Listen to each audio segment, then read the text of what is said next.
Actress Nargis Fakhri की बहन आलिया फाकरी को न्यूयॉर्क में गिरफ्तार किए जाने की जानकारी सामने आ रही है। अमेरिकी मीडिया के मुताबिक आलिया फाकरी पर 2 लोगों को जलाकर मारने का आरोप है।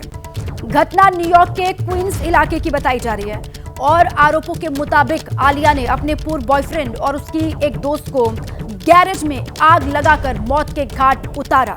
आलिया फाकरी के पूर्व बॉयफ्रेंड का नाम एडवर्ड जेकब्स था, तो वहीं उसकी दोस्त का नाम अनसतासिया था, जिनकी मौत गैरेज में आग लगने के बाद जलने और दम घुटने से हुई। हालांकि अभी तक अभिनेत्री नरगिस फाकरी की तरफ से इस पूरे के मामले पर कोई बयान या सफाई सामने नहीं आई है, लेकिन आलिया की मां ने मीडिया से बातचीत में कहा है कि उन्हें नहीं लगता कि उनकी बेटी किसी की जान ले सकती है। वहीं मृतक एडवर्ड की मां ने एक बयान में कहा है कि एडवर्ड और आलिया अलग हो गए थे, लेकिन आलिया फिर भी एडवर्ड के पीछे पड़ी हुई थी। और इस बीच अमेरिकी मीडिया के मुताबिक क्रिमिनल कोर्ट ने आलिया को जानबूझकर आग लगाकर दोनों को मारने का आरोपी मानते हुए जमानत देने से इनकार कर दिया है। और ये इस वक्त की बड़ी खबर, अभिनेत्री नरगिस फाकरी की बहन आलिया, जिस पर 2 लोगों को गैराज में जिंदा जलाकर मारने का आरोप है और इसी आरोप में आलिया फाकरी को गिरफ्तार भी कर लिया गया है। अब पूछताछ होगी। न्यूयॉर्क में आलिया फाकरी गिरफ्तार हुई है। वहां की मीडिया ने यह दावा किया है कि 2 लोगों को गैराज में जिंदा जलाकर आलिया फाकरी ने मौत के घाट उतारा। अब एक बताया जा रहा है पूर्व बॉयफ्रेंड आलिया का और साथ में एक उसकी दोस्त, जिसको गैराज में जला दिया गया और दोनों की मौत हो गई। इस पूरे ही मामले को लेकर अब पूछताछ की जाएगी आलिया फाकरी से। हालांकि अभी तक इस पूरे ही मामले को लेकर नरगिस फाकरी का कोई बयान सामने नहीं आया है। बात करते हैं रहस्य, रोमांच और सस्पेंस से भरी महाराष्ट्र की सियासी पिक्चर की और उससे जुड़ी इस वक्त की बड़ी खबर की।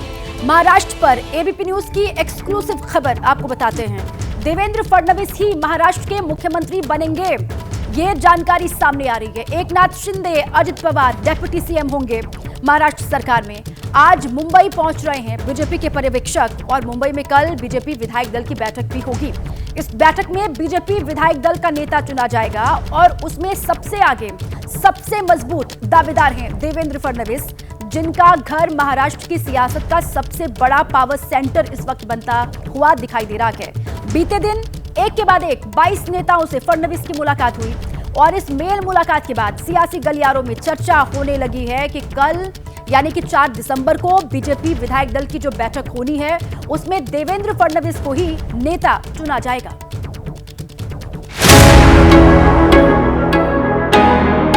भारत माता की बोल सियापति रामचंद्र की जय भवानी।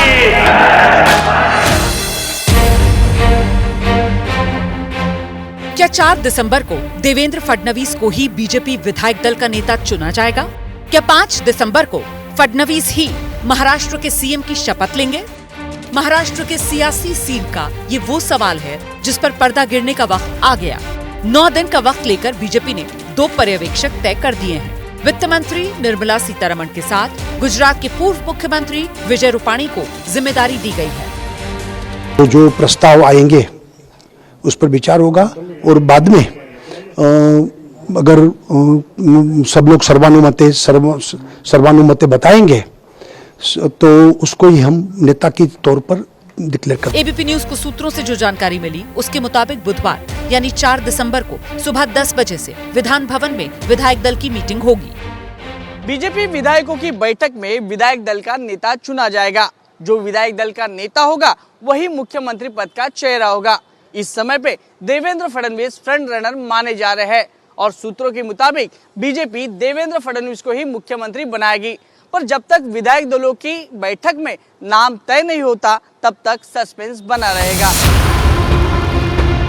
बीजेपी के नेता दबी जुबान में फडणवीस का ही नाम ले रहे हैं। फडणवीस ही महाराष्ट्र में वो नेता हैं जो नतीजों के बाद से एक्शन में दिख रहे हैं। मुंबई में पार्टी के नेता उन्हीं से मिल रहे हैं। आज 2 दर्जन से ज्यादा नेताओं ने फडणवीस से उनके घर जाकर मुलाकात की। इनमें चंद्रकांत पाटिल, राहुल नरवेकर, गिरीश महाजन, मोहित कंबोज, अतुल सावे, चंद्रशेखर बावनकुले, चित्रा वाघ, संजय कुटे, धनंजय मुंडे, मुरजी पटेल, पंकजा मुंडे प्रमुख हैं।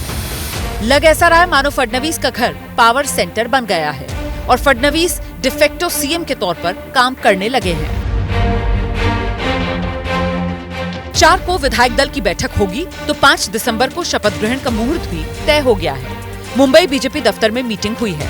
शपथ में 70 से 75 हजार लोगों के शामिल होने की उम्मीद है, जिसको लेकर तैयारियां शुरू हो गई हैं। भारतीय जनता पार्टी मुंबई की बैठक में क्या क्या व्यवस्थाएं वहां पर है, इसकी पूरी जानकारी दी गई। आने जाने की व्यवस्था, कहां से उनको एंट्री होगी, अंदर क्या क्या व्यवस्थाएं होंगी, ये सारी बारीकी जानकारियां दी। पार्टी के नेताओं ने आज शपथ ग्रहण की तैयारियों का जायजा भी लिया।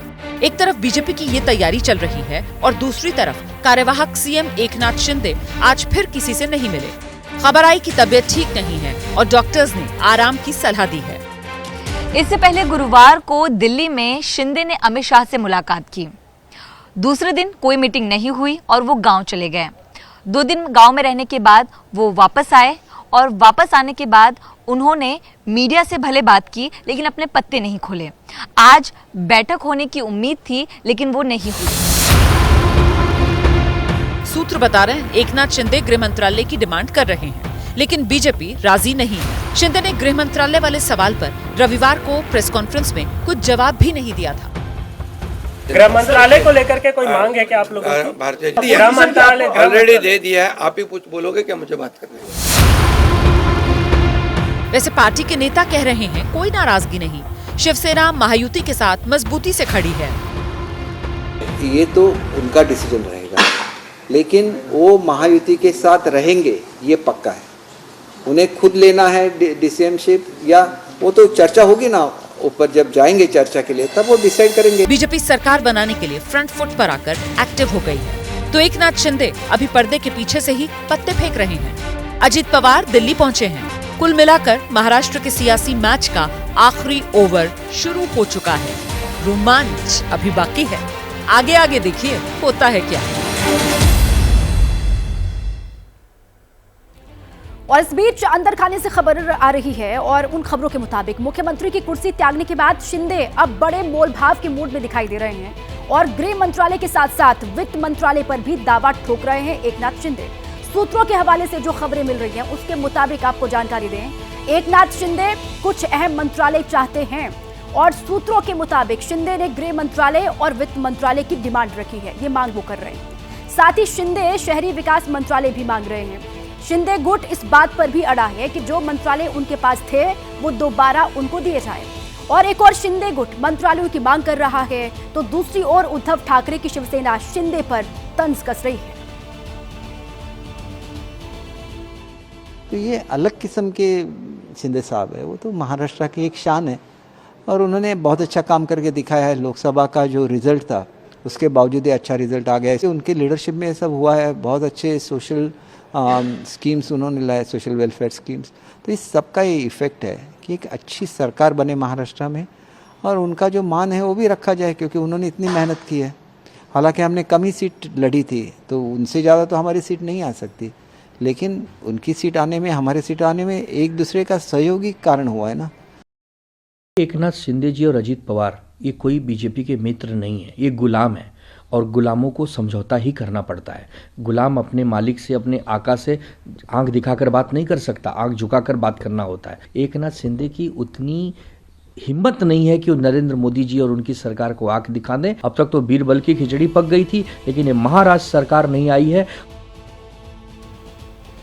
एकनाथ शिंदे और उनकी पार्टी के तमाम नेता कयासों और अटकलों के बीच में बार बार ये बात कह रहे हैं कि पीएम मोदी और अमित शाह जो भी फैसला करेंगे वो मंजूर है और महायुति में कोई मतभेद नहीं है, लेकिन हो सकता है भीतर खाने शायद कुछ और ही चल रहा है। अब वो क्या है ये तो बस अगले 48 घंटे में साफ हो जाएगा। लेकिन इस बीच शिंदे की सीएम उम्मीदवारी को लेकर एक बड़ा बयान सामने आया। ये बयान दिया कि द्वारका सूर्यपीठ गुरुस्थान मुरली आश्रम के पीठाधीश्वर जगत गुरु सूर्याचार्य कृष्ण देवानंद गिरी महाराज ने, जो बीती रात शिंदे से मिलने के लिए उनके आवास पर पहुंचे, आशीर्वाद दिया, मुलाकात की और उसके बाद जब मीडिया ने सवाल पूछे तो खुलकर बात की। शिंदे के दोबारा सीएम बनने की उन्होंने इच्छा जाहिर की है। मैं ठीक नहीं, उनको देखने के लिए आया हूँ और वो फिर से मुख्यमंत्री बने, ये मेरी इच्छा है। और उनको आशीर्वाद देने आया हूँ। भी हम यही कह रहे हैं कि वही एक मुख्यमंत्री बने और पूरे राज्य को पवित्र रूप से पवित्र ज्वलंत हिंदुत्व लेके चले, ये हमारी आशा और अपेक्षा है। बड़ी खबर आपको हम बताएं, महाराष्ट्र में सरकार गठन को लेकर हलचल तेज है। अजित पवार दिल्ली आए हुए हैं। बीजेपी के केंद्रीय नेतृत्व से मुलाकात कर सकते हैं अजित पवार, ये जानकारी सामने आ रही है। ये बड़ी खबर महाराष्ट्र की सियासत में हर दिन किस तरीके से नया नया डेवलपमेंट हो रहा है, उसी से जुड़ा ये पूरा मामला है। अजित पवार इस वक्त दिल्ली में हैं और कहा यह जा रहा है कि वो शीर्ष नेतृत्व के साथ में मुलाकात कर सकते हैं।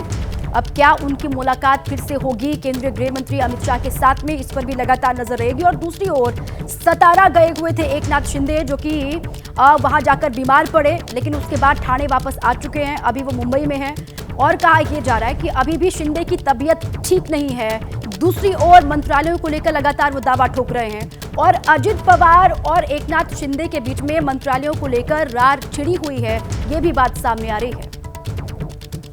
संभल और अजमेर की तरह ही बदायूं में भी जामा मस्जिद के नीचे मंदिर होने का दावा किया गया है, जिसके मुताबिक बदायूं की जामा मस्जिद नीलकंठ महादेव मंदिर है और आज इस विवाद में एक अहम दिन भी है।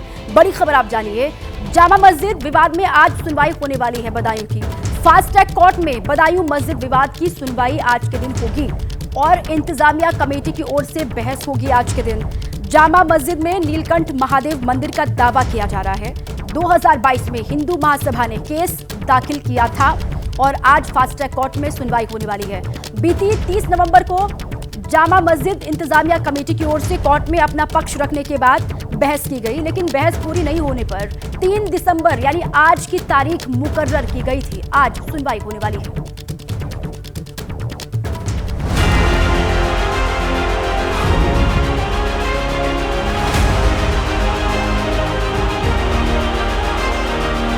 ये भगवान नीलकंठ महादेव का मंदिर है और सारे साक्ष्यों सारे सबूतों के आधार पर हम आए हैं।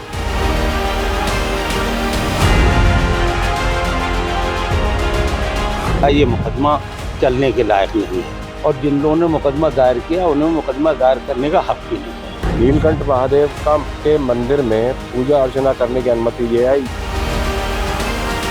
क्या बदायूं की जामा मस्जिद के नीचे नीलकंठ महादेव का मंदिर है? 2022 में ये मामला सामने आया। अखिल भारत हिंदू महासभा के प्रदेश संयोजक मुकेश पटेल ने दावा किया था कि जामा मस्जिद की जगह पहले नीलकंठ महादेव मंदिर था। इसके बाद उन्होंने यहाँ पूजा अर्चना की अनुमति के लिए कोर्ट में याचिका दायर की थी। सारे साक्ष्यों सारे सबूतों के आधार पर हम आए हैं। हम अपने अदालत से पूरा हमें विश्वास है कि हमें न्याय मिलेगा और ये लोग चाहे बदायूं से ही चाहे हाई कोर्ट से ही चाहे सुप्रीम कोर्ट तक जाएं, हम इन अपने सबूतों के आधार पर मजबूती के साथ खड़े हुए हैं। मुकेश पटेल ने इतिहास के पन्नों में दर्ज तारीखों और घटनाओं को आधार बनाया है, जिसमें पृथ्वीराज चौहान और मोहम्मद गौरी का युद्ध और कुतुबुद्दीन ऐबक की करतूतों का जिक्र है। जो बदायूं क्षेत्र है वो उसमें कन्नौज के अधीन आता था। तो सीधे सबसे पहले कुतुबुद्दीन ऐबक जो लुटेरा था वो सीधे वो दिल्ली पहुंचा। दिल्ली पे उसने कब्जा करने के बाद उसके बाद उसने कन्नौज जयचंद को उन्होंने मारा। जयचंद के बाद वो सीधे बदायूं आया। बदायूं पर राजा महिपाल को उसने मार के उसने अपना राज्य स्थापित यहाँ अपना कब्जा कर लिया। कन्नौज और बदायूं पर कब्जा करने के बाद अपने दामाद इल्तुतमिश को यहाँ का सूबेदार बना दिया। सूबेदार बनते ही उसने ये भगवान नीलकंठ महादेव के मंदिर को ध्वस्त किया और ध्वस्त करने के बाद उसने उसी टेम्पल पर जो भगवान नीलकंठ महादेव का मंदिर है वो इससे भी उसमें मौजूद चारों रंग की दीवारें हैं, भागसी है, सुरंगें हैं, बहुत कुछ है उसमें, वो सब कुछ अब भी मौजूद है। इल्तुतमिश ने 1210 में जामा मस्जिद की नींव रखी। इल्तुतमिश जब दिल्ली का बादशाह बन गया तो बदायूं के सूबेदार बूटे रुकनुद्दीन ने मस्जिद का निर्माण करवाया। 1225 में जामा मस्जिद बनकर तैयार हो गई। अब 800 साल बाद इस मस्जिद पर हिंदू पक्ष ने बदायूं की कोर्ट में दावा ठोका है। दावा ये पेश किया गया है कि ये जो डिस्प्यूटेड जगह है ये नीलकंठ महादेव का मंदिर है और इसमें पूजा अर्चना करने की अनुमति दी है। कोर्ट ने अभी कोई फैसला नहीं दिया है, उसी पर सुनवाई चल रही। बदायूं जामा मस्जिद के वकील अबरार अहमद ने हिंदू पक्ष के दावे का विरोध किया है। मुस्लिम पक्ष का कहना है कि मस्जिद करीब 850 साल पुरानी है और वहां मंदिर का कोई अस्तित्व नहीं है। इसमें जिन लोगों ने दावा दायर किया उन्हें दावा दायर करने का हक ही नहीं है और वो लीगल एंटिटी भी नहीं है। और जो है मंदिर की तरफ से दावा किया गया है, जो पार्टी इन्होंने बनाया है जामा मस्जिद को, तो उसमें साफ लिखा है कि तोड़ के जो है वो मंदिर तोड़ के मस्जिद बनाएगी, तो लिहाजा मंदिर अस्तित्व में है ही नहीं, 850 साल से नहीं है अस्तित्व में। ना कभी पूजा अर्चना हुई, मस्जिद में थोड़ी पूजा करने जाएंगे, तो वो ना कभी कब्जा रहा, नहीं है तो कब्जा नहीं है। इस मामले पर बदायूं कोर्ट में बहस जारी है। दक्षिण भारत फिंगल तूफान से त्राहिमाम कर रहा है। तूफान गुजर चुका है लेकिन तबाही के निशान छोड़ दिया है। 3 दिन पहले तट से टकराने वाले फिंगल तूफान का असर अब भी देखने को मिल रहा है।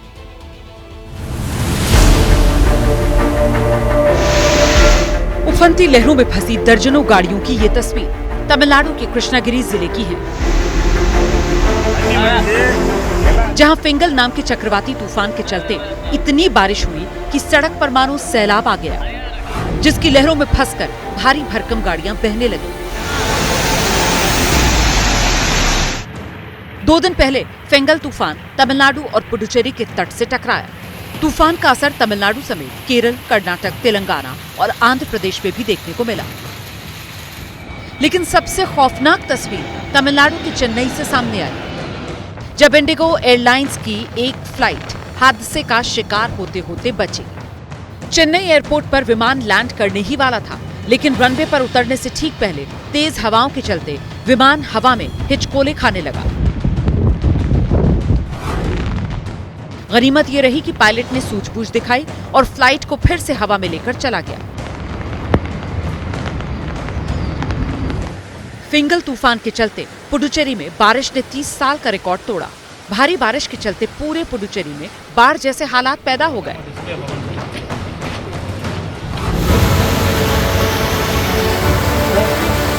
ये तमिलनाडु के तिरुवन्नामलाई जिले में सामने आई तस्वीर है, जहां फिंगल तूफान के चलते भारी बारिश से एक पहाड़ी पर भूस्खलन हो गया।